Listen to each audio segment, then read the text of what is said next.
الحمد لله وحده والصلاة والسلام على من لا نبي بعده. عن أبي هريرة رضي الله عنه قال قال رسول الله صلى الله عليه وسلم: من رأى مبتلا فقال الحمد لله الذي عافاني مما ابتلاك به وفضلني على كثير ممن خلق تفضيلا لم يصبه ذلك البلاء. رواه الترمذي.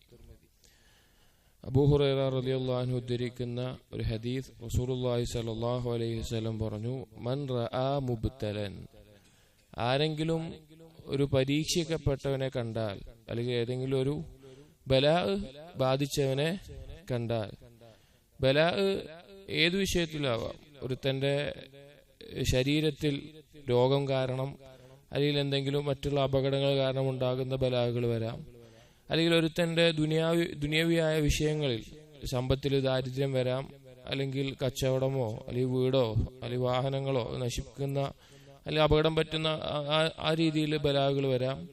മൂന്നാമത്തേത് ദീനിൽ വരാം. ദീനിൽ പാപങ്ങൾ കൊണ്ട് പരീക്ഷിക്കപ്പെടുന്ന അവസ്ഥ, പാപം ചെയ്തു പോകുന്ന അവസ്ഥ, അല്ലെങ്കിൽ ബിദ്അത്തോ ശിർക്കോ അതുപോലെയുള്ള വലിയ അപകടങ്ങളിലേക്ക് പോകുന്ന ദീനിൽ പരീക്ഷിക്കപ്പെടുന്ന അവസ്ഥ വരാം. ഇതിലേതൊരു ബലാഗ് ബാധിച്ചവനെ കണ്ടാൽ, ഇവിടെ റുഇയത്ത് റഅ കൊണ്ടുള്ള ഉദ്ദേശം കാഴ്ചയും കേൾവിയുമുണ്ട്. കേട്ടാലും, ആരെങ്കിലും എന്തെങ്കിലും ഇങ്ങനെ ഒരു ബലാഗ് ബാധിച്ചു എന്ന് കേട്ടാലും, അറബിയിൽ ഒരു വാക്കിന് വ്യത്യസ്ത അർത്ഥങ്ങളിൽ ഉപയോഗിക്കും.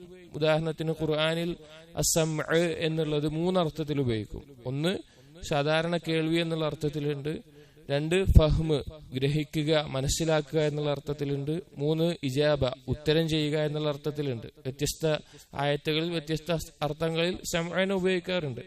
അപ്പൊ ഇവിടെ റഅ എന്ന് പറഞ്ഞാൽ കണ്ടാലോ അല്ലെങ്കിൽ അതിനെക്കുറിച്ച് കേൾക്കുകയോ ചെയ്താലോ, ഫഖാല കേൾക്കുകയും ചെയ്തിട്ട് അവൻ പറയാണ്: അൽഹംദുലില്ലാഹില്ലദീ ആഫാനി മിമ്മ ഇബ്തലാക ബിഹി വഫളലനി അലാ കസീരിൻ മിമ്മൻ ഖലഖ തഫ്ളീല.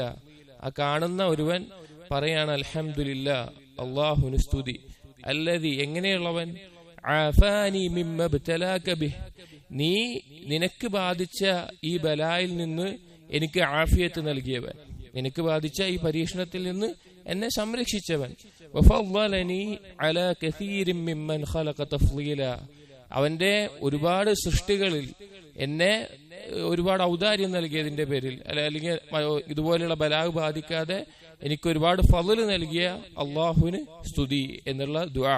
ഈ ദുആ പറഞ്ഞാൽ ലം യുസിബ്ഹു ദാലികൽ ബലാ, അവന് പിന്നെ ആ ബലാഗ് ബാധിക്കുകയില്ല, അവന് പിന്നെ ആ ബലാഗ് ബാധിക്കുക തന്നെ ഇല്ല.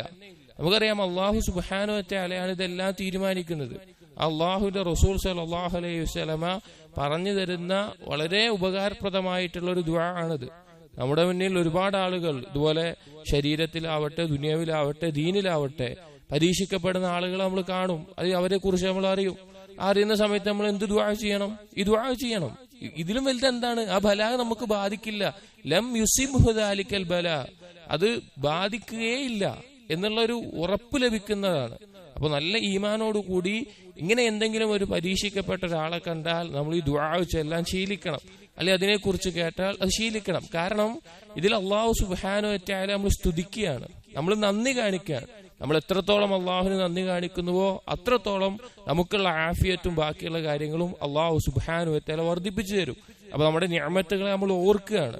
അതുകൊണ്ട് നമ്മൾ ഏതെങ്കിലും ഒരു രോഗിയാവട്ടെ, അല്ലെങ്കിൽ ഏതെങ്കിലും ഒരു ബലാഗ് ബാധിച്ച വ്യക്തിയാവട്ടെ, അങ്ങനെ ഒരു വ്യക്തിയെ കാണുമ്പോൾ ഈ ദുആ നമ്മൾ ചെല്ലണം. സലഫുകൾ പക്ഷേ ഈ ദുആ ആ വ്യക്തി കേൾക്കുന്ന രീതിയിൽ ചൊല്ലുന്നത് വെറുത്തിരുന്നു. കാരണം അയാൾക്കൊരു ബുദ്ധിമുട്ടാവോ എന്നുള്ള നിലക്ക് മിമ്മ ഇബ്തലാക ബിഹി നിനക്ക് ബാധിച്ച ഈ ബലാഗ് എന്നുള്ള വാക്കൊക്കെ ഉള്ളത് കൊണ്ട് സലഫുകൾ കേൾക്കുന്ന രീതിയിൽ പറയാറുണ്ടായിരുന്നില്ല.